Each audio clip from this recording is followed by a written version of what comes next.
Bienvenidos, bienvenidas a este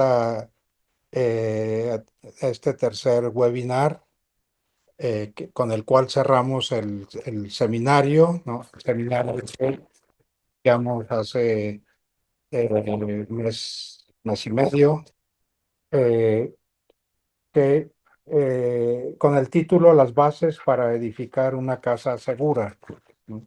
Entonces, en el recorrido que hemos hecho, recordaremos que tuvimos un primer webinar con el padre Daniel Portillo, que habló sobre, digamos, el fundamento, o buscar darle una fundamentación, ¿no?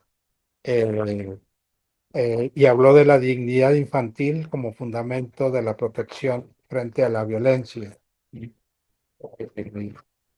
Eh, Después, hace 15 días, tuvimos este panel, recordarán, eh, que con el título El rostro del otro, escuchando a las víctimas desde el respeto profundo, y la intervención de Ana Camarlinga de la Asociación Corazones Mágicos, ¿no?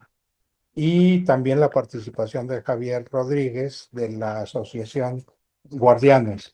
Bueno, ellos mostraron pues, el terreno, desde el campo concreto de la atención, de la escucha, de situaciones eh, que nos ayudan a comprender pues las dimensiones, las proporciones que tiene esta temática de la protección, cuidado, eh, que requiere pues de un gran esfuerzo de todos, eh,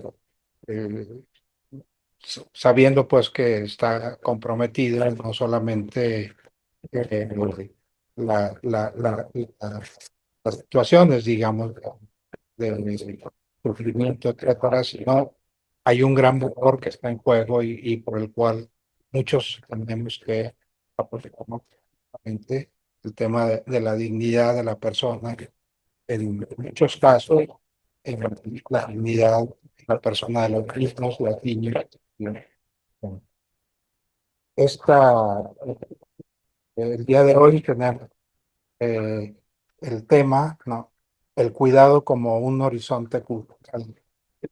La palabra cuidado recientemente ha tenido una potencia, claro, ¿no?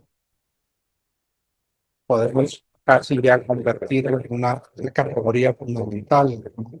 De la convivencia, de las políticas públicas del trabajo, eh, este, que están pues consagrados, que están eh, apostados a atender, ¿no? Con seriedad y con, digamos, eh, eh, con sus dones, en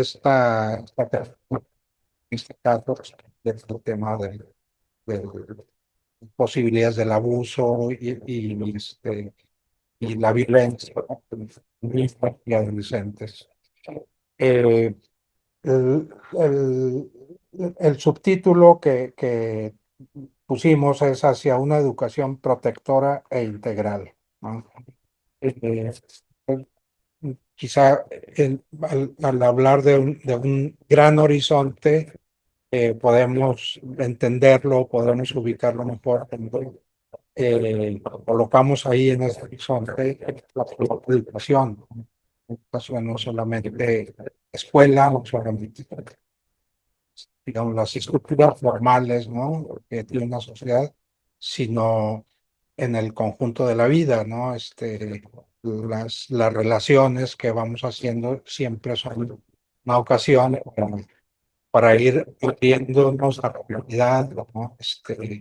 Y descubriendo también en esa realidad, pues nuestros dones, nuestras capacidades para crecer y para los otros.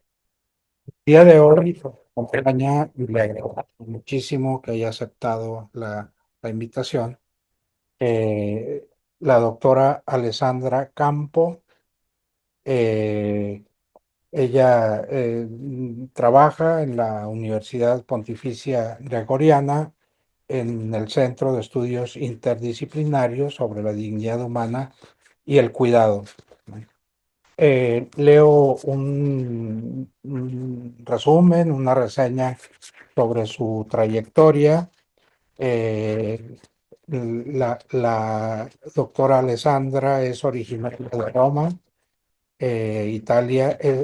Recibió su doctorado en filosofía por la Universidad La Sapienza en Roma. Estudió en la Humboldt Universitat de Berlín.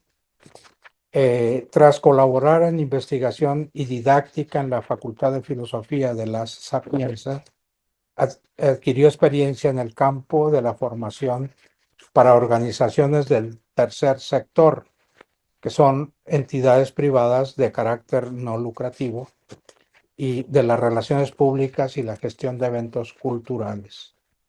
Desde 2014 trabaja en el Instituto de Antropología de la Universidad Gregoriana, que es este que hemos mencionado, que formalmente es conocido como el Center for Child Protection.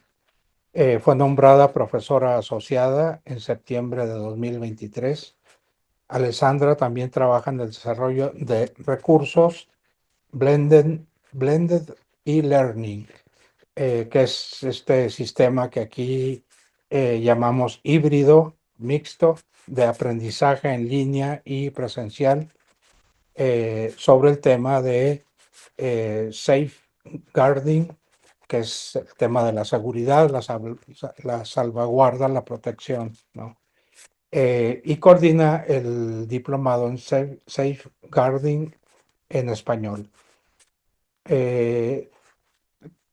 Nos da alguna noticia de sus competencias y la orientación profesional de la doctora Alessandra, y las dimensiones de la temática a la que está dedicada. Si mencionamos los títulos de algunos de los cursos que imparte en el Instituto de Antropología, los menciono, son la seguridad en un mundo en cambio, una observación interdisciplinar e intercultural. Ser humano, persona, sociabilidad y relacionalidad, la importancia y las amenazas de las relaciones, el abuso, definiciones y tipos, el instituto, perdón, eh, el aspecto analítico de los espacios sociales y el análisis de riesgos, contextos interculturales, por ejemplo, eh, y discernimiento, elementos básicos del trabajo biográfico y experiencia de límites personales. Bueno, solo para mencionar algunos de los títulos de los cursos que ella imparte en este centro de la Universidad Gregoriana. Eh, mm, Solamente antes de darle la palabra a la doctora Alessandra Campo, quisiera recordar que esta es la última sesión, que hay que estar atentos a la lista de asistencia, ¿no? Eh, Le recuerdo que la asistencia a los tres webinars que hemos venido haciendo, con con ese récord, se obtiene una constancia de participación, como lo anunciamos al principio. Entonces es importante tenerlo presente para que registren su asistencia. Y pues de nuevo agradeciendo a Alessandra, pues le damos la palabra. Gracias, Alessandra. Muchísimas gracias, buenos días y es un gusto, un placer para mí poder participar, contribuir a este seminario con esta presentación. No creo sea necesario que diga algo más sobre mí porque el tema que nos interesa es básicamente el tema del cuidado. Y voy a proponer una introducción, una reflexión que pueda ser de ayuda para promover una reflexión personal que se pueda aplicar en su contexto de trabajo y de vida para que se puedan desarrollar los recursos más eficaces para asegurar un cuidado que pueda verdaderamente contribuir a desarrollar espacios seguros. Entonces, mi perspectiva es un poco filosófica, pero intentaré no ser demasiado pesante y ya pido disculpa por mi español porque yo soy italiana y por eso he desarrollado una presentación que podría ser de ayuda para nosotros para seguir este razonamiento que vamos a compartir. Y no tengo que ir adelante. ¿Qué es el cuidado? Las palabras son importantes. Estamos compartiendo un espacio de reflexión sobre una noción que probablemente ya entendimos de alguna manera, pero cuando se habla de abusos y de la necesidad de desarrollar espacios seguros, tenemos que estar seguros de qué entendemos con la palabra cuidado, porque como voy a indicar, hay riesgos en la manera de entender esta noción y otras nociones vinculadas con eso, como por ejemplo la noción de vulnerabilidad.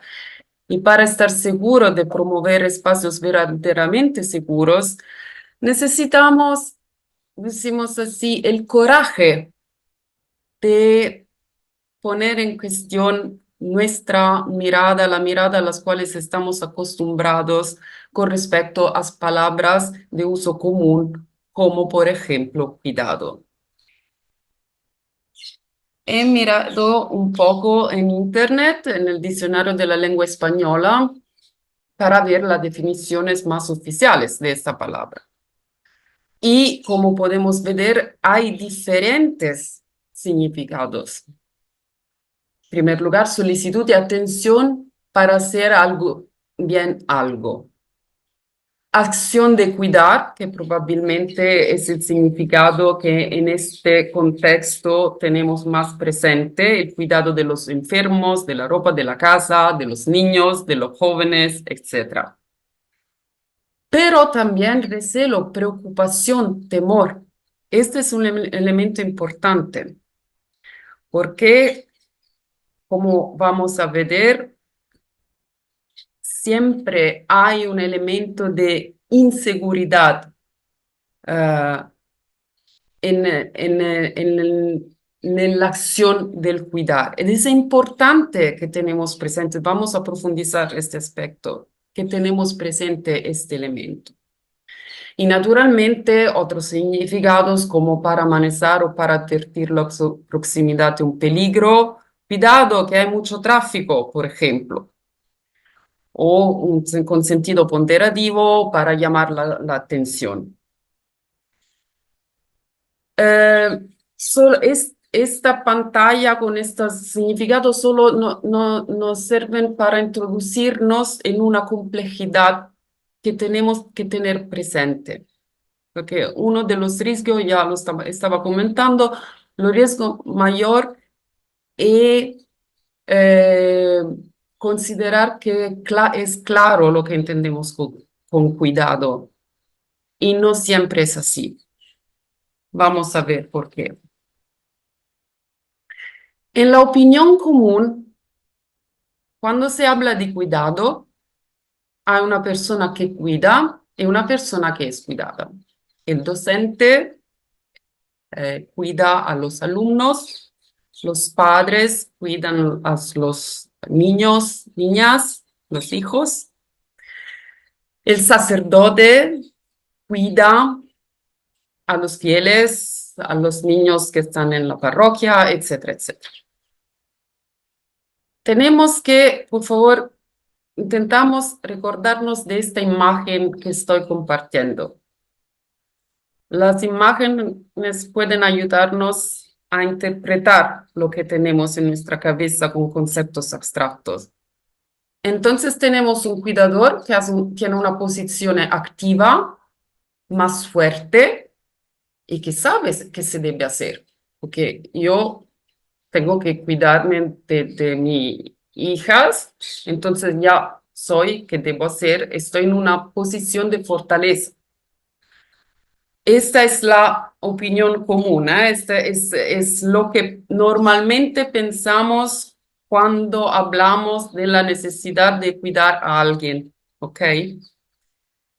De otro lado, hay la persona cuidada, que es una persona que está en una posición un poco más pasiva, que es menos fuerte. Los niños son menos fuertes que los padres, físicamente también, y necesita indicaciones. Entonces, la persona que está en una posición de cuidarse de otros tiene una posición más fuerte, ¿ok? Entonces hay el cuidador que es seguro, fuerte, y aquí la palabra que nos interesa en este momento, la persona cuidada que es vulnerable. Hay personas fuertes que se ocupan de las personas más fuertes, menos fuertes, que son vulnerables. Y de nuevo, ¿qué es la vulnerabilidad?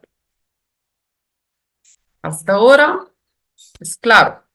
Hay una persona que por su posición, por su rol, por su papel en la institución, en la familia, tiene una posición de poder y entonces es responsable de cuidarse de otras personas menos fuertes, vulnerables. Hay una filósofa contemporánea, Judith Butler, que se ocupó muchísimo de esta noción y ha identificado diferentes niveles de vulnerabilidad. De alguna manera, todos somos vulnerables. Es una condición que compartimos como seres humanos, también simplemente porque tenemos un cuerpo que puede ser herido, que puede ser afectado por una violencia o por una enfermedad.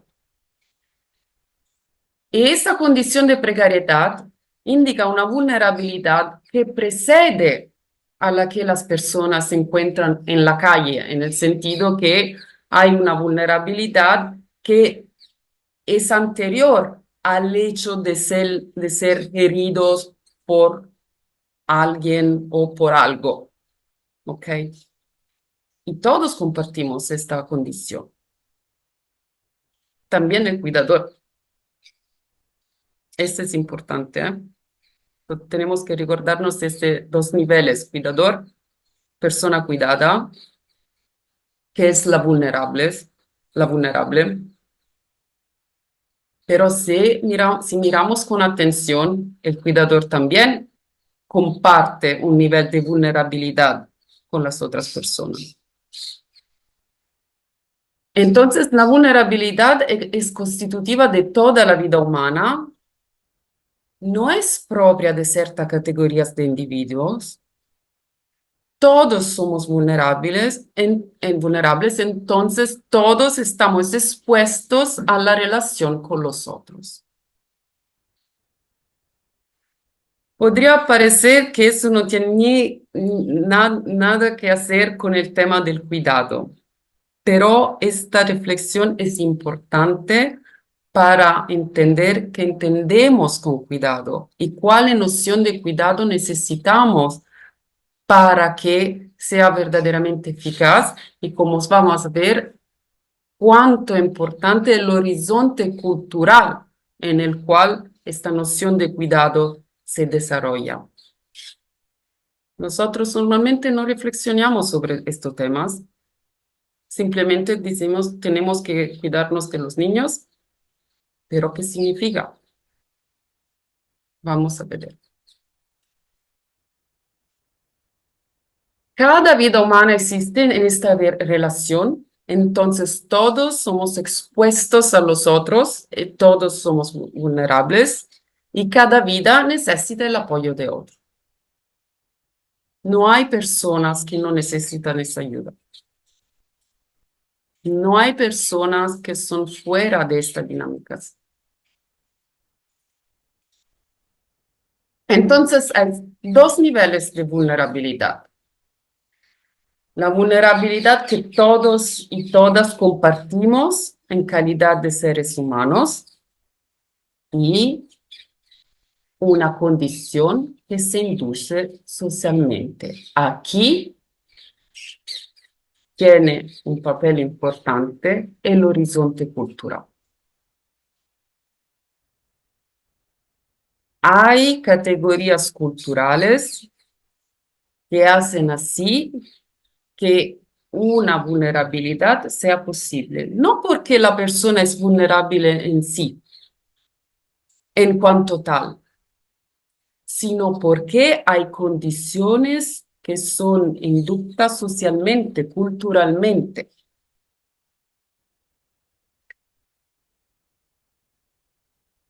Entonces, el cuidado como horizonte cultural, antes que ser un ideal que tenemos que desarrollar, es una condición de hecho.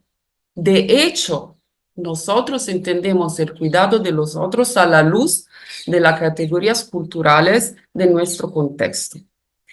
Y aquí, en este punto, tenemos que poner atención para evitar que estas categorías, en vez de fomentar, de promover un cuidado saludable, van a promover las dinámicas abusivas.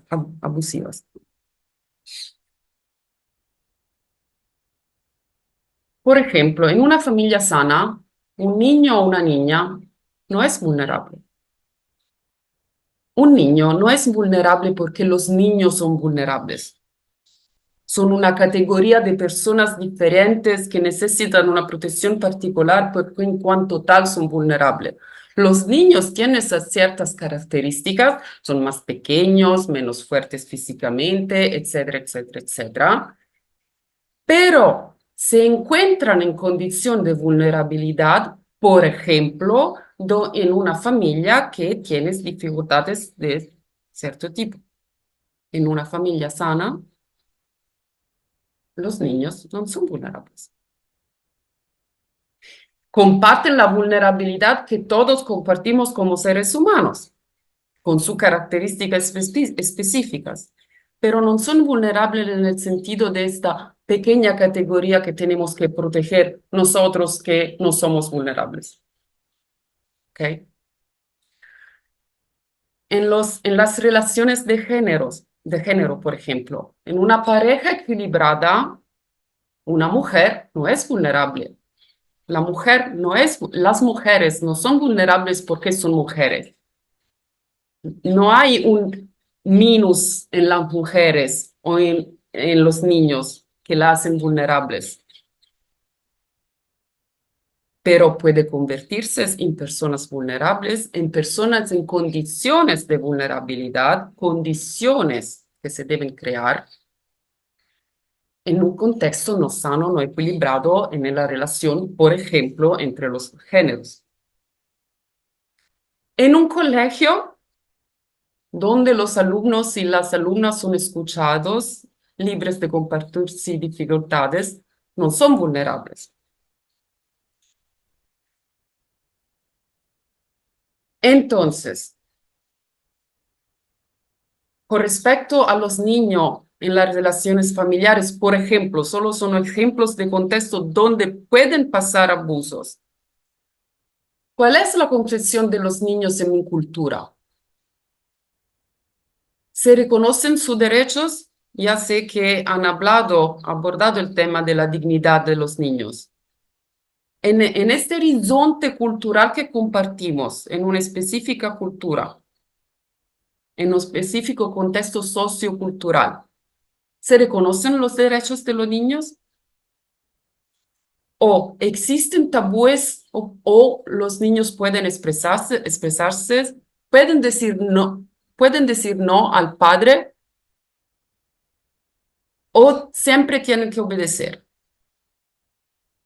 Otro tema difícil también en contextos eclesiales. ¿Se habla de sexualidad con los niños?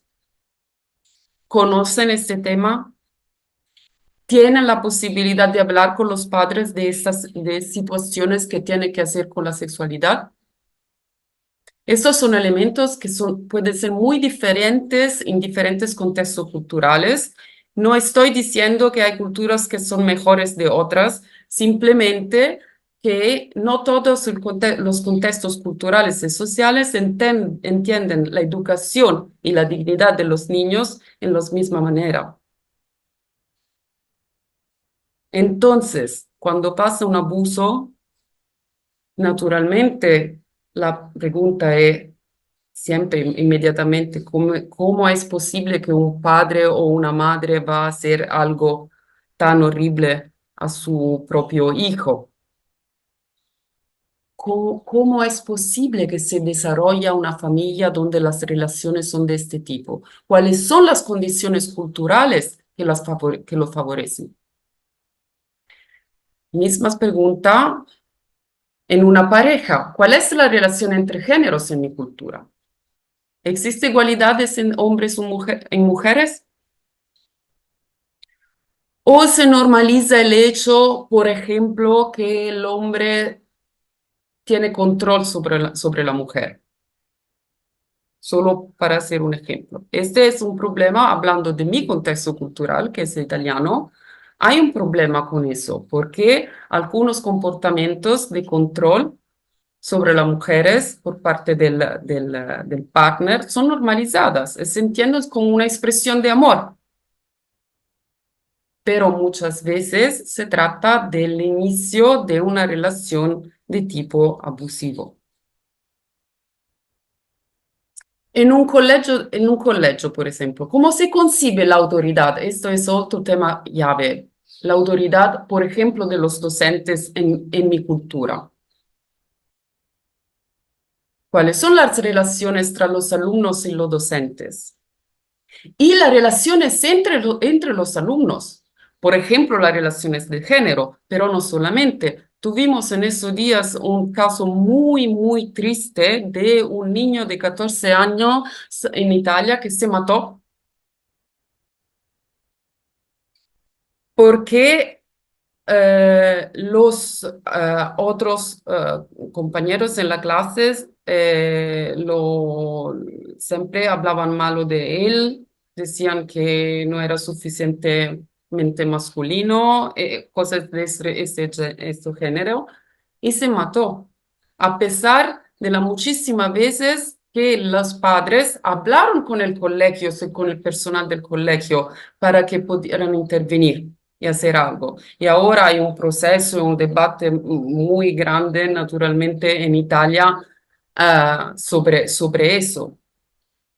Naturalmente, hubo un comportamiento errado por parte de los otros alumnos. Y la primera pregunta es, ¿cómo se desarrollan las relaciones en mi contexto cultural italiano, por ejemplo, entre los adolescentes?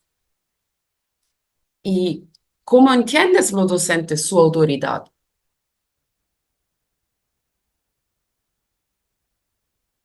Yo creo que alguien quiere intervenir, pero no veo las personas. Entonces, Lina Muñoz, veo que quería decir algo. No sé si quería hacer una pregunta.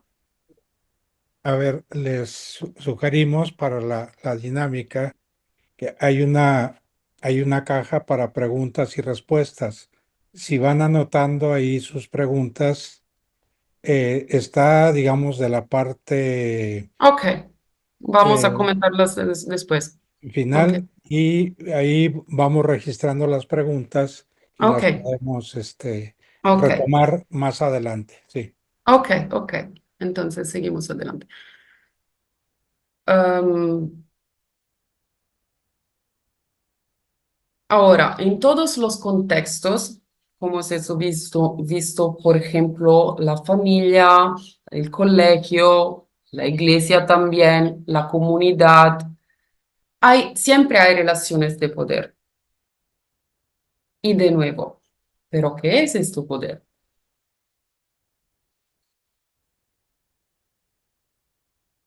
En una relación, por ejemplo, entre dos personas, siempre hay dos, y eso especialmente en contexto educativo, hay una persona que actúa un ejercicio activo del poder, por ejemplo, el docente que tiene que enseñar, y la libertad del alumno o de la alumna que debe afirmarse, se debe desarrollar. Esto funciona muy bien para entenderlo en el contexto educativo, por ejemplo, en una escuela, en un colegio. Entonces, hay una diferencia de poder. Esto no es malo, esto es normal. Hay muchísimas reflexiones filosóficas también, pero no quiero profundizar este aspecto, pero hay muchísimas reflexiones en la filosofía contemporánea sobre el hecho que no hay relaciones humanas sin relaciones de poder. Funcionamos así, porque hay diferencias de edad, de función. Hay unas reglas. En un contrato de trabajo, el director oficialmente tiene poder sobre los dependientes que trabajan en la oficina, por ejemplo. Y el docente tiene una autoridad, un poder sobre los alumnos, porque es más grande, porque sabe más, porque puede dar estudiantes.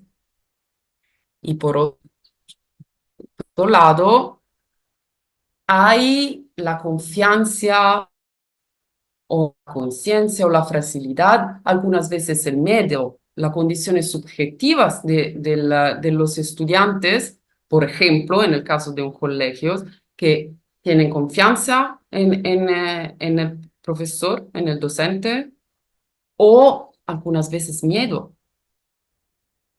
Todo eso es normal, siempre pasa, pero la cuestión es cómo se entiende esta diferencia de poder en el horizonte cultural, el contexto cultural, que sin tener poder sobre la persona.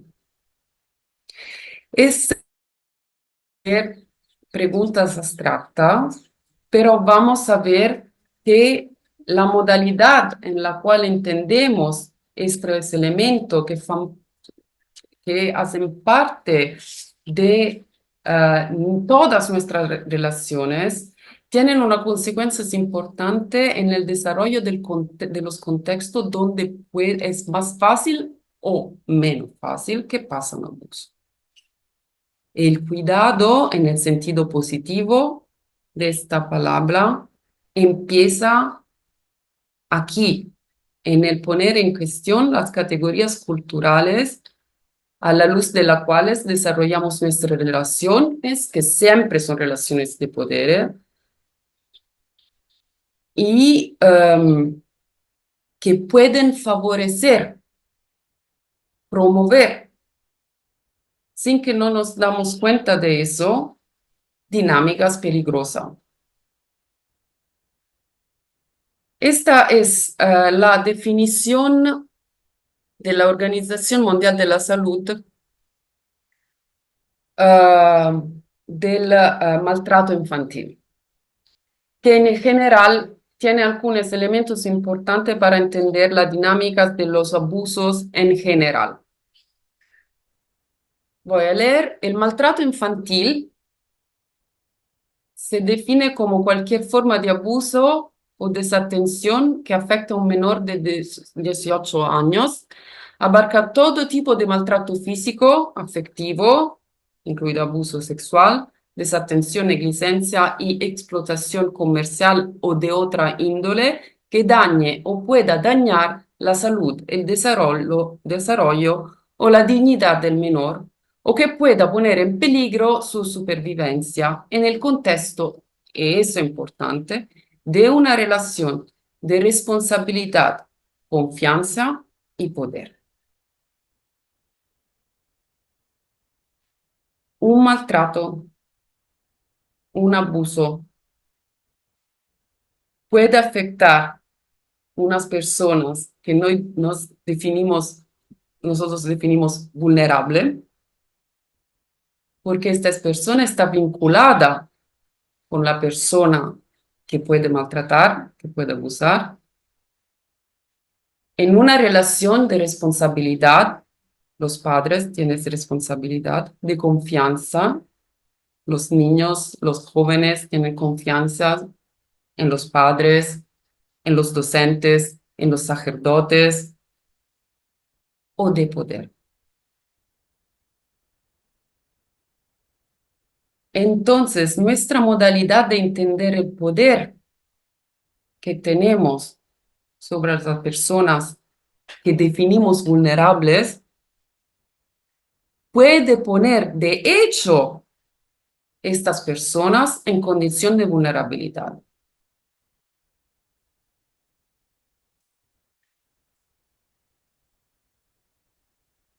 Y de nuevo, nuestra imagen.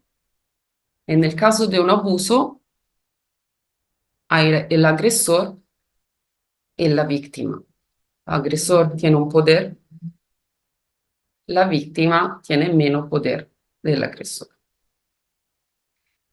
La víctima no es vulnerable porque no tiene menos poder.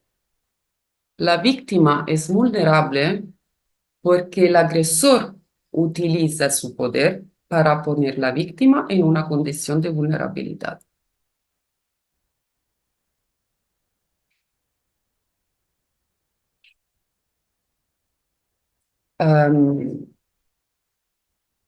Más adelante voy a explicar un poco más por qué es importante hacer esta distinción. No hay simplemente un agresor que es loco y abusa de una víctima. Sí, también hay personas que tienen problemáticas psicológicas, pero el abuso siempre pasa en un contexto, en una relación. Entonces puede pasar porque hay condiciones también culturales que hacen así que el abuso es posible.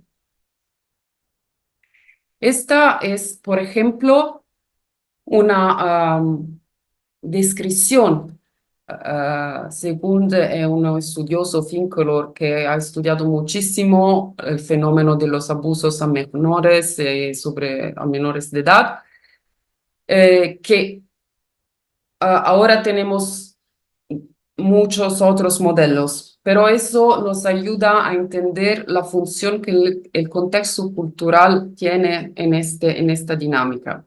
Naturalmente, para que pase un abuso, se necesita la motivación personal del agresor.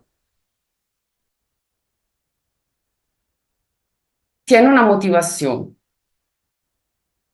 Hay características psicológicas o una historia personal que hacen así que esta persona quiere abusar, maltratar a un niño, por ejemplo. Esta persona debe superar los inhibidores internos. Entonces, el autocontrol, los valores personales. Pero hay también inhibidores externos, el control social, la represión judicial, la comunidad. Si yo estoy en un contexto donde normalmente los abusos se cubren y los abusadores se protegen, estoy más seguro que yo puedo agredir a mi víctima sin consecuencias para mí. Eso es tristemente una cosa que pasó en la iglesia. En el caso que he mencionado del niño en Italia, en una escuela donde los otros alumnos pueden maltratar a otros alumnos sin consecuencias, es más fácil. No hay inhibidores externos. Naturalmente, se trata de superar también la resistencia de la víctima. Y de nuevo, por ejemplo, en un contexto familiar, donde siempre se debe obedecer lo que dice el padre, en un contexto cultural de este tipo, el niño puede decir no al padre, ha sido educado para identificar comportamientos que no son buenos para él, y puede decir no.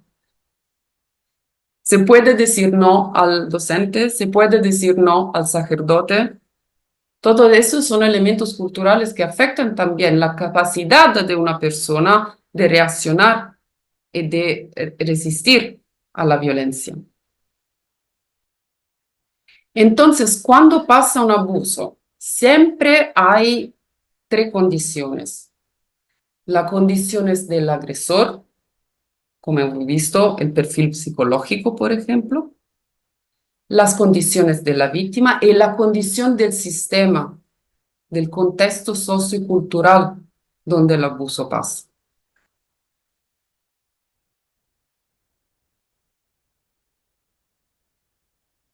Si entendemos el cuidado como una forma de poder para proteger la víctima, solo que claramente el cuidado es también eso, pero si lo entendemos solamente en este sentido, la sola cosa que podemos hacer es intervenir una vez que la víctima ha sido afectada. Pero si queremos intervenir para crear un cuidado que sea verdaderamente un horizonte cultural, de modo que se pueda prevenir el abuso, necesitamos de entender el cuidado de manera un poco diferente. Y si lo entendemos así, podemos ponernos en las condiciones eh, para actuar prácticas, buenas prácticas y poner en marcha políticas que puedan ayudarse a construir y desarrollar contextos más seguros y no solamente intervenir una vez que ha pasado una forma de violencia o de abuso.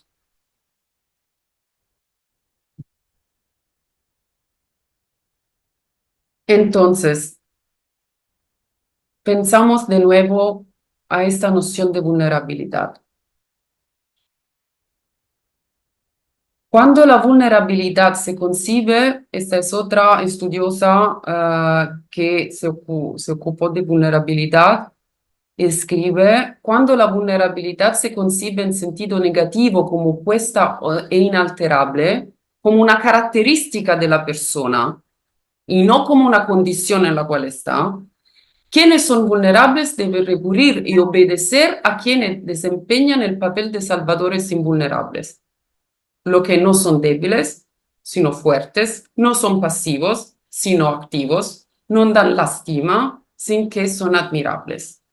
Y de nuevo, este paradigma de fortaleza enfrenta una debilidad, que es como decir que esta debilidad, vulnerabilidad es en algún sentido culpa de la víctima o de la posible víctima.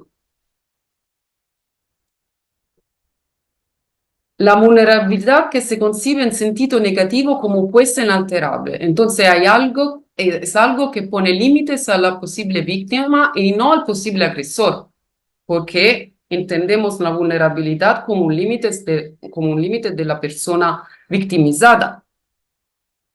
El cuidado en este sentido se entiende como, por ejemplo, no tienes que vestirte así para estar segura no vamos a intervenir en las condiciones, las relaciones, por ejemplo, entre género que favorecen la violencia a mujeres, sino vamos a intervenir limitando a las mujeres, decidiendo cómo se tienen que vestir. O en el caso de los niños, siempre debes hacer lo que digan tus padres, decidan lo que decidan. En el caso de las comunidades religiosas, el problema de la obediencia, ¿cómo se entiende la obediencia? Siempre debes obedecer a los superiores. Estas frases no son erradas en sí.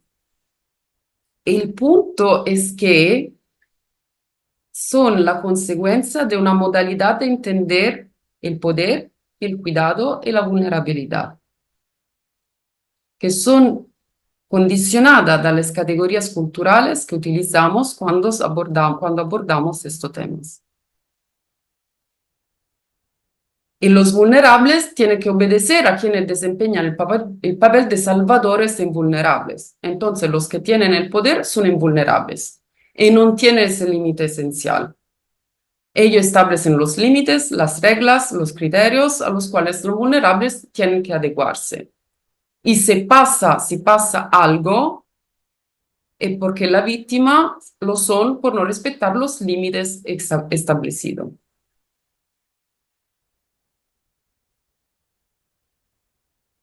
Entonces, encontramos el mismo esquema: agresor, víctima, cuidadores invulnerables, cuidadores vulnerables.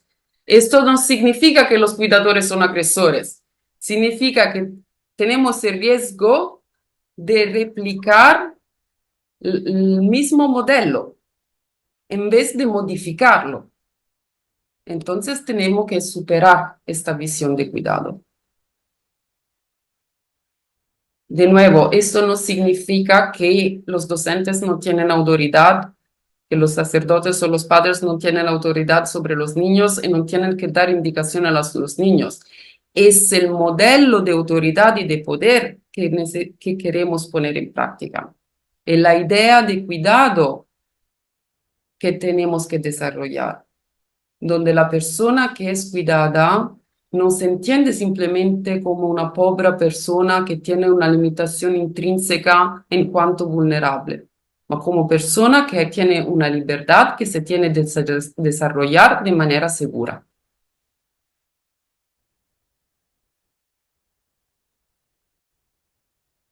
Un significado erróneo del poder y del cuidado puede tener consecuencias graves, porque hemos visto estos ejemplos de cuidado en el sentido de limitar a la pobre persona vulnerable.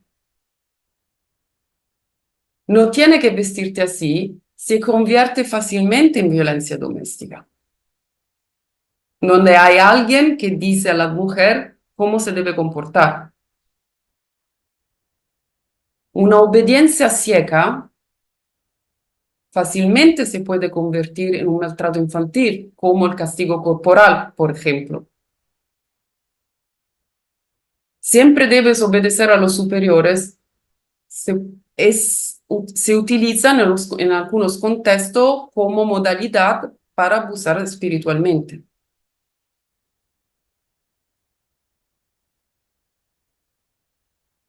Entonces, cuidar no significa intervenir solo una vez que la persona ha sido herida, y tampoco significa limitar a una persona en virtud de su propia vulnerabilidad, sino que significa ejercitar el poder de manera que no se crean condiciones de vulnerabilidad. Desarrollar un contexto sociocultural donde se ponen en cuestión las categorías que se tienen que modificar para favorecer un desarrollo libre, un empowerment, se dice como categoría técnica, de las personas, no solamente como una especie de persona que se debe que proteger, ma que debe estar en la condición de poder afirmar su desarrollo, su autonomía en contextos seguros. Naturalmente, eso significa en la educación poner límites, dar indicaciones, es el enfoque que se utiliza, que, que se tiene que modificar.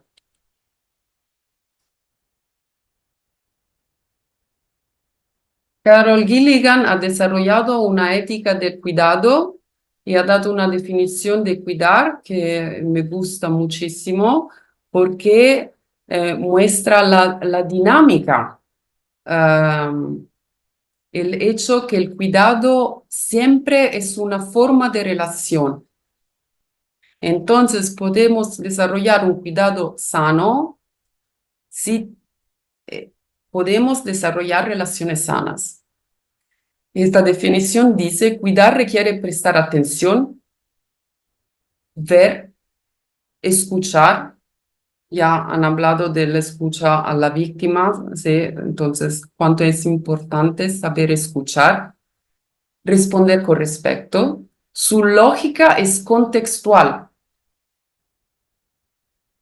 El cuidado es una ética relacional basada en el presupuesto de la interdependencia. Y en esta relación, la persona de la cual nos cuidamos tienes que ser puesta en la condición de poder desarrollar, eso especialmente cuando hablamos de los niños y de los jóvenes, desarrollar su personalidad, su libertad de manera segura. Entonces necesitamos tener el coraje de ponernos esta pregunta: ¿cómo se desarrollan las relaciones en mi contexto cultural? ¿Dónde hay dificultades? ¿Cuáles son las categorías que tenemos que modificar? Esto concierne las sociedades, los contextos, las instituciones, las organizaciones. Es una pregunta, las familias. Es una pregunta que necesitamos tener coraje que ponernos. Entonces, el cuidado como horizonte cultural significa, ante todo, cuidar el tipo de relaciones que construimos en nuestras comunidades. Tener el valor de reconocer que mentalidades fomentan los diferenciales de poderes que pueden facilitar abusos y violencias y modificarlas. Y en todos los contextos culturales hay estas categorías. No hay contexto de manera diferente, se desarrollan de manera diferente, pero en todos los contextos hay estos riesgos. Y cuando nos ocupamos de formación y de educación, se trata de tener la responsabilidad de ayudar a los jóvenes, pero también a los adultos. Nosotros en el instituto formamos a adultos, es un desafío también, a comprender y vivir las relaciones de manera sana. Entonces, para poner un poco más en práctica en los diferentes contextos, pero como ya comentaba, esos son impulsos de reflexión para reflexionar en relación a su propio contexto y identificar los riesgos e intervenir de manera eficaz. Pero algunas preguntas que nos ayudan, que ya ponimos al inicio de esta presentación. ¿Cuál es la concepción de los niños en mi cultura? ¿Se reconocen sus derechos? ¿Existen tabúes que pueden expresarse abiertamente? Entonces, es importante sensibilizar a las familias para que se reconozcan los derechos de todos los miembros de la familia. Educar a la escucha y permitir a los niños expresarse. Entonces, que la familia sea un espacio donde los niños sientan que tienen la posibilidad de decir también lo que no nos gusta mucho o que es un poco un tabú a nivel social. Otra pregunta que podemos ponerse: ¿cuál es la relación entre los géneros en mi cultura? ¿Existe igualdad entre hombres y mujeres? Entonces, educar en el respecto, purificar la idea de poder, reconocer los comportamientos que no son coherentes con el amor. Por ejemplo, el control que ya mencionaba. Y si hablamos de la educación y de la formación, ¿cómo se concibe la autoridad de los docentes en mi cultura? ¿Cómo son las relaciones de género de género y también entre jóvenes del mismo género? ¿Cuáles son las relaciones, los desafíos, las problemáticas entre los jóvenes y los adolescentes? Entonces, es importante formar al personal docente para una correcta interpretación de su autoridad. Desarrollar relaciones de poder que se basen en la noción de responsabilidad. Tener poder en una organización, que sea la escuela, el colegio o la iglesia o una organización o una oficina, tener poder significa ante todo tener una responsabilidad y crear espacios de escucha para que los alumnos puedan hablar sin sentirse juzgados. Eso es también importante. Muchas veces pasan abusos porque por diferentes razones sociales, culturales, los jóvenes creen que no pueden compartir algunas dificultades, que no se puede mencionar algo. Tienen miedo de ser juzgados si han hecho algo malo en el utilizar, por ejemplo, otro gran desafío, las herramientas digitales. Entonces, sentirse libre de expresar su dificultad sin juicio.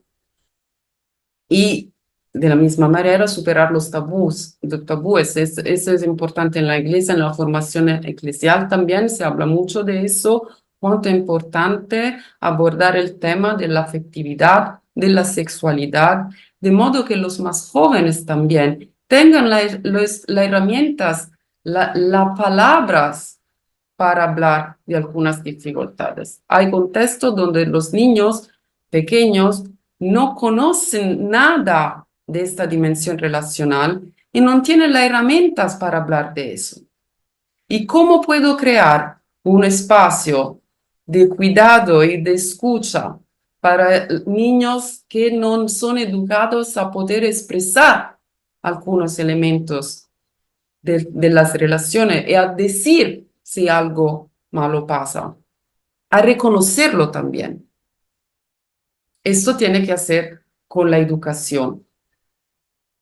Y la primera cuestión siempre es lo que hacemos siempre también en nuestros cursos en el instituto, es empezar desde una reflexión donde ponemos en cuestión los elementos de riesgo, de dificultad, las condiciones de vulnerabilidad que se promueven en nuestro contexto sin que nos damos cuenta de eso, porque estamos acostumbrados a algunas categorías y algunas diferenciales de poder.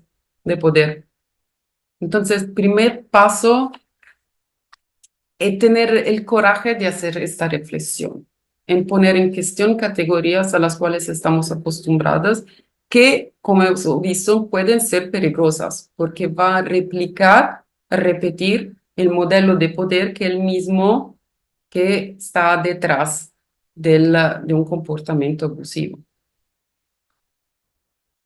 Gracias.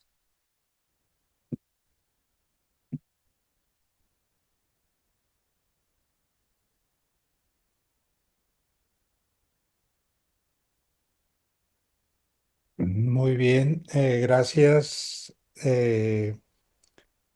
Tenemos por aquí, a ver, una pregunta. Las leo así como están formuladas y dice, ¿considera equivocado catalogar a grupos como vulnerables solo por su pertenencia a ese grupo? O sea, digamos, a personas vulnerables solo porque pertenecen a un determinado grupo que llamamos vulnerable, ¿no? Por ejemplo, las mujeres LGTB indígenas, que son catalogados como grupos vulnerables per se. ¿Es equivocado volver a las personas como personas vulnerables?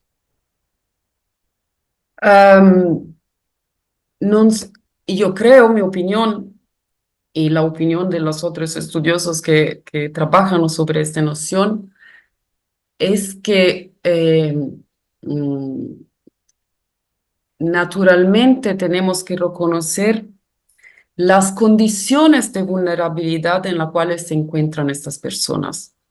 Yo prefiero siempre hablar de condiciones de vulnerabilidad, porque si hablamos de vulnerabilidad de las personas, si esta persona es vulnerable, no se puede modificar.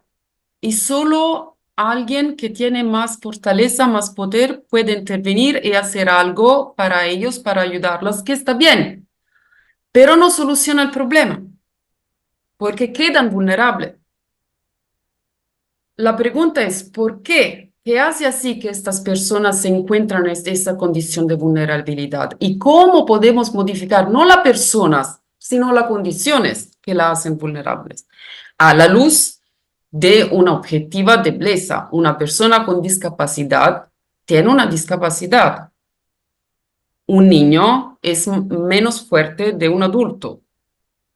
Claro, necesita la ayuda de los adultos porque no puede vivir autónomamente. Esto es claro, no se trata de negar esta evidencia, pero ¿en cuál condición esta característica de los niños, por ejemplo, o de las mujeres, se convierten en condiciones de vulnerabilidad? Hacen así que se conviertan en personas vulnerables. Allí podemos intervenir y podemos modificar algo. Si creo espacios accesibles para las personas con discapacidades, por ejemplo, no puedo modificar la discapacidad, puedo crear un espacio donde también estas personas pueden participar, por ejemplo, de manera más activa en la sociedad y desarrollar su propio potencial. No sé si es más claro así. Bien, sí, sí. Gracias. Otra pregunta. ¿Por qué permitir que los niños sean influenciados por otras personas al respecto de su género o sexualidad? Parece que fomentan cuestiones sin valor moral, destrucción del matrimonio y de la familia. ¿Usted qué puede decir al respecto? ¿Es correcto inducir a los niños varones a sentirse femeninos, a las niñas a sentirse niños y apoyar esto? No sé si es Sí, completamente esa es la cuestión del gender, de la cual no me ocupo verdaderamente. Creo que se trata de distinguir, distinguido. son dos cosas diferentes. Eh, la familia es importante, es un espacio que debe ser un espacio seguro, pero no podemos negar el hecho, porque es un hecho, que la mayoría de los abusos a niños pasan en las familias. Estas son las estadísticas. Ya, ok. Entonces, seguir negando eso no ayuda a los niños. No se trata de hablar de ser femenino o masculino, de las cuestiones de géneros, no. Se trata de ponerse la cuestión, ¿por qué? ¿Qué no funciona en algunos contextos familiares y cuáles son las raíces culturales de eso? Y no se trata de decir que no necesitamos más la familia, pero necesitamos familias sanas. Entonces necesitamos el coraje de ponernos la cuestión por qué en algunos modelos familiares esta seguridad no se puede garantizar. Y hay casos donde simplemente se trata de personas que tienen problemáticas psicológicas, pero hay muchos estudios que confirman que los contextos culturales, la estructura jerárquica, no solamente de la familia, pero de la comunidad, sino de la comunidad, de los contextos en general, puede favorecer dinámicas como por ejemplo el maltrato, el abuso sexual o abuso psicológico también, de lo cual se habla más ahora y que también pasa también en contextos familiares. Entonces, son dos cuestiones diferentes. En un caso se pone en cuestión la estructura familiar en cuanto tal. No estamos hablando de eso. Estamos diciendo, de hecho, hay algo que no funciona porque eso pasa. Y también como católicos tenemos la responsabilidad de decir, ¿cómo podemos ayudar a las familias a ser familias sanas? Cosa no funciona, porque algo no funciona. Es un hecho. De nuevo, no significa decir que la familia no es buena. La familia es importante, naturalmente. Tan importante que tenemos que cuidarnos de que sea un espacio seguro. Ujú. Una pregunta más aquí. Eh, Dice, un párroco tiene autoridad. ¿Cómo utilizarla adecuadamente? ¿Algún autor filosófico que recomiende o que hable sobre esto? Creo que la pregunta da por hecho como todo un contexto, ¿no? Ujú. Tema de los abusos en la iglesia, etcétera, etcétera. Pero bueno, lo escueto que está, creo que se entiende, ¿no? Eh, Como un párroco que tiene autoridad utiliza adecuadamente esa autoridad, ¿no? Eso también es interesante porque hay dos niveles. Esta discusión sobre la noción de autoridad en la iglesia se abordó también por personas como, por ejemplo, Papa Francisco, que mencionó este problema hablando del clericalismo. Entonces, hay autores importantes que abordaron el tema. Es un tema importante abordado por nuestro director, el padre Solner también. En general, yo creo que, por un lado, eh, es importante, de nuevo, también para los sacerdotes entender a su autoridad como una responsabilidad y un servicio. Entonces, autoridad y poder, porque se trata también de poder, podemos decirlo, no hay ningún problema porque tienen una autoridad espiritual, tienen un poder sobre la comunidad de los fieles, eso está bien, pero en el sentido de una responsabilidad de un servicio.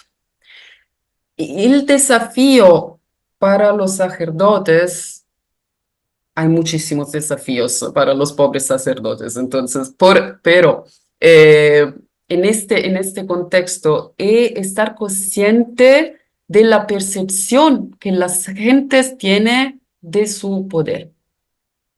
¿Cómo se entiende en un contexto cultural la autoridad del sacerdote?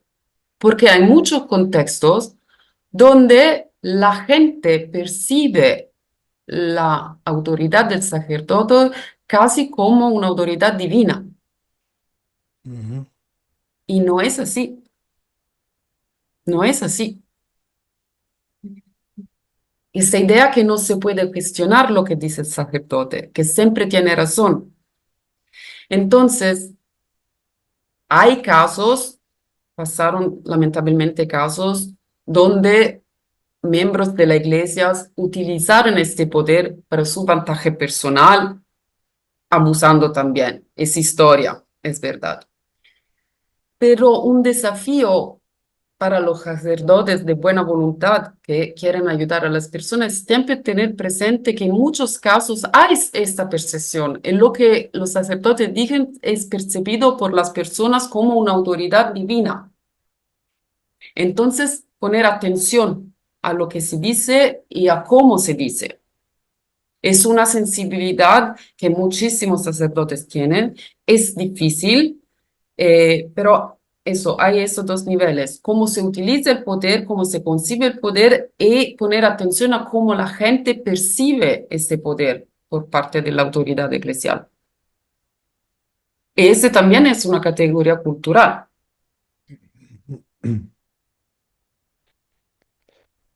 Bien, todavía tenemos, mm, dice la pregunta, lo más difícil, ¿cómo sensibilizar y concientizar al agresor de su conducta agresora?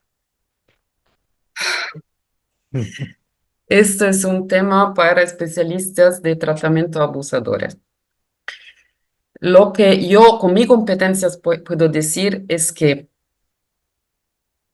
el tratamiento a los abusadores es parte del cuidado y de la acción de prevención, por diferentes razones. En primer lugar, yo creo que tenemos siempre que promover una sociedad del cuidado en general. Entonces, que no se basa sobre la violencia contra la violencia. Entonces, mostrar que también a la violencia podemos responder de una manera cristiana.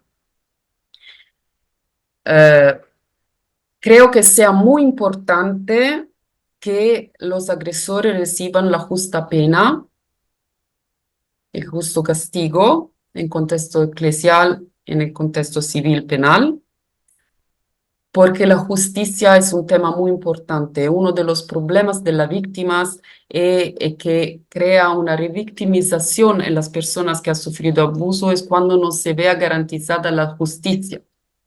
Este tiene un impacto importante en la sociedad. Tener conciencia que se trata de restablecer una justicia que el abuso ha herido de alguna manera.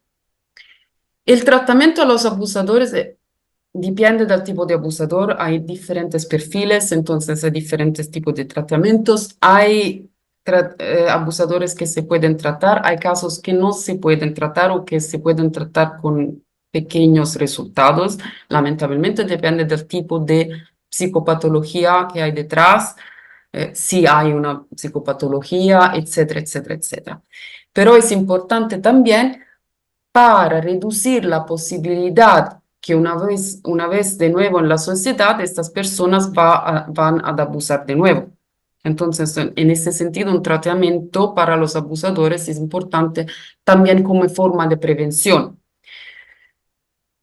¿Cómo hacerlo? De nuevo, hay diferentes casos, hay diferentes tipos de tratamiento. Hay también un debate, por ejemplo, en la iglesia. Si está bien, como se dice en español, demitir a los estado legal cuando una persona no es más un sacerdote por razones de abuso, porque de esa manera esta persona está fuera del control del obispo, si no es más un sacerdote. Mientras sería importante que la iglesia tenga su responsabilidad en el controlar estas personas para que no vayan a abusar de nuevo. Entonces, hay muchísimos debates sobre cómo intervenir. Pero es importante la pregunta porque el trabajo con los abusadores es parte del cuidado, es parte de la prevención. Hay otra pregunta que creo que es pertinente. La voy a reformular un poquito porque pregunta, bueno, actualmente hay en la formación sacerdotal, digamos, se están introduciendo estos temas, es como pregunta, ¿no? Y en tu experiencia desde el observatorio en que tú te encuentras, eh, ¿hacia dónde se dirige esta formación? Si, digamos, de sacerdotes, de seminaristas que llegan a Roma y buscan este tipo de cursos, ¿no? Eh, sobre eso, hacia dónde, digamos, se está orientando esa formación. En la formación que se hacen en los seminarios, por ejemplo, eh, en el 2016, creo, se publicó la nueva Ratio Fundamentalis sobre la formación en los seminarios por el Papa Francisco. Y allí está claro, ahora no tengo los artículos, que se debe introducir en los seminarios la formación afectiva y la formación para la prevención, para la protección de los menores. Entonces, debería ser, porque no siempre pasa, pero debería ser parte de la formación sacerdotal. Yo lo que puedo decir, yo compartiendo mi experiencia y hablando con sacerdotes, correctores de seminarios, que hay y con tablas de flexión con otras organizaciones también, y eso no solamente es un problema de la iglesia, sino también en otros contextos religiosos y organizaciones. Eso es también importante, ¿eh? Lo que hablamos aquí se debate también en otros contextos religiosos. Creo que es importante tener conciencia que de nuevo se trata de un problema que no concierne solamente el mundo católico, sino el mundo en general. Entonces también las otras religiones. Eh, Uno de los problemas de la formación, entonces, es importante garantizar una formación afectiva y sexual, para que la decisión de vivir un cierto estado de vida sea una decisión consciente. Yo decido, está bien, pero lo hago con conciencia de lo que significa para mi historia personal, porque todos tenemos necesidades afectivas, los sacerdotes también. Entonces, se trata de tener una madurez afectiva suficiente para tomar una decisión tan importante que es por toda la vida. Y yo creo que otro ámbito de formación que sería importante es la formación en el utilizo de las herramientas digitales, porque no tuvo tiempo de abordar también este tema, pero hay el gran drama de los abusos en línea, de cómo se utilizan las redes sociales y las herramientas digitales de manera verdaderamente peligrosa. Y es verdad que en el contexto sacerdotal también se utilizan estas herramientas y dar una educación a un utilizo sano de eso se debería dar también en los colegios para los niños, los jefes, para los padres y para los sacerdotes también. Bien. Eh, hay una pregunta que indica un poco el problema de cuando hay denuncias o señalamientos de sacerdotes que hacen abusos, etcétera, ¿no? Que solo los trasladan de parroquia y como Eh, eso, ¿no? Bueno, es un tema antiguo, lo digo por el recorrido que ha hecho, pero no quiere decir que esta ya ha tenido una respuesta en cada diócesis, en cada lugar, como una respuesta homogénea, ¿no? Pero tú qué dirías un poco de este método de a los padres que estaban un poco en problemas, simplemente quitarlos eh, Se debería tener un webinar solo sobre eso. Es un problema muy complejo. Eh, Cuando esto depende básicamente de la idea que la institución es más importante de las personas. Eso pasa en diferentes organizaciones, pasa en las familias también. La reputación de la familia es importante, entonces el padre abusa de los niños y la madre no dice nada, para hacer un ejemplo. Eh, Naturalmente hay dinámicas específicas en las diferentes instituciones y organizaciones. En el caso de la iglesia, tiene mucho que hacer con el clericalismo, esta idea de una superioridad del personal eclesial que no se puede poner en discusión. Entonces, casos como los de los abusos han sido percibidos como un riesgo para la reputación de la institución y de esta autoridad que no se debe discutir. Entonces, yo creo que detrás hay un poco esta mirada. En algunos casos hay también la incapacidad de intervenir de manera adecuada. Hubo una falta de conciencia de la gravedad de los hechos y de las consecuencias de los abusos. Y todavía se encuentran personas, no solamente en la iglesia, que no son conscientes de la gravedad del trauma vinculado con el abuso sexual y no solamente con el abuso sexual. Entonces hay una serie de elementos, pero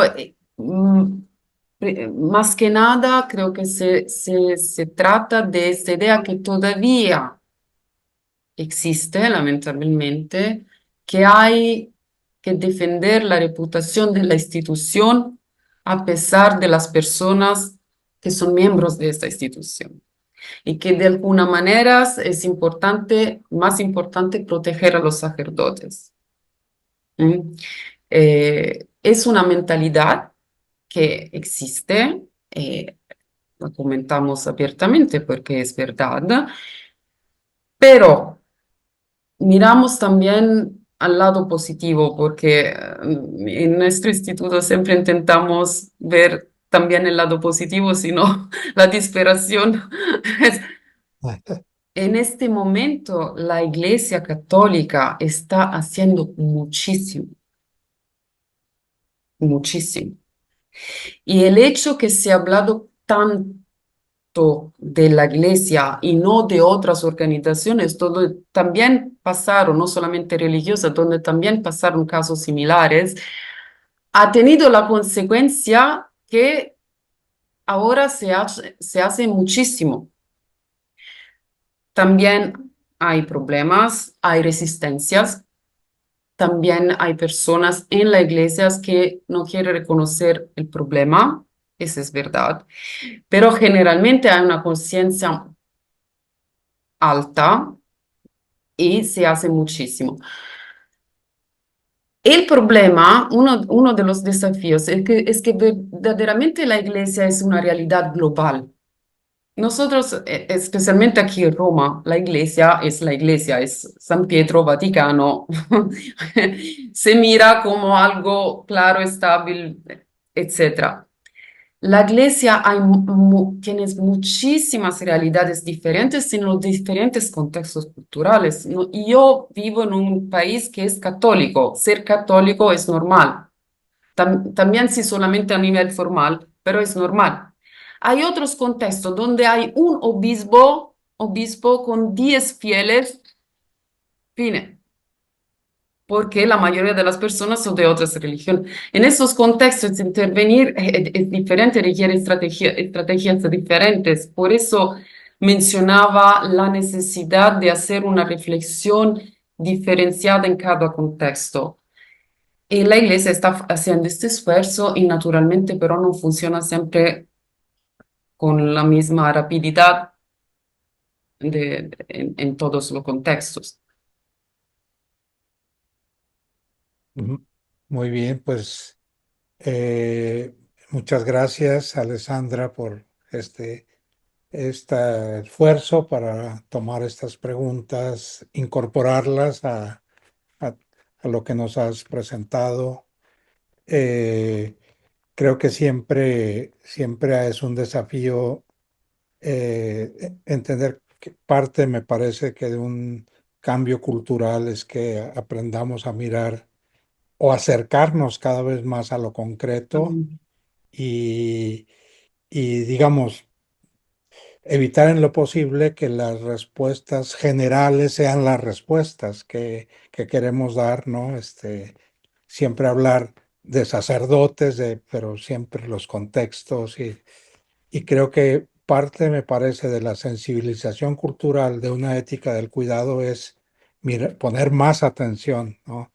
A la circunstancia, a la concreción de la vida, a los impactos que puede tener también, que pueden ser muy diferentes, ¿no? En un niño, en una niña, en fin. Eh, pero bueno, es muy importante empezar a hablar de esto, a visualizarlo, ¿no?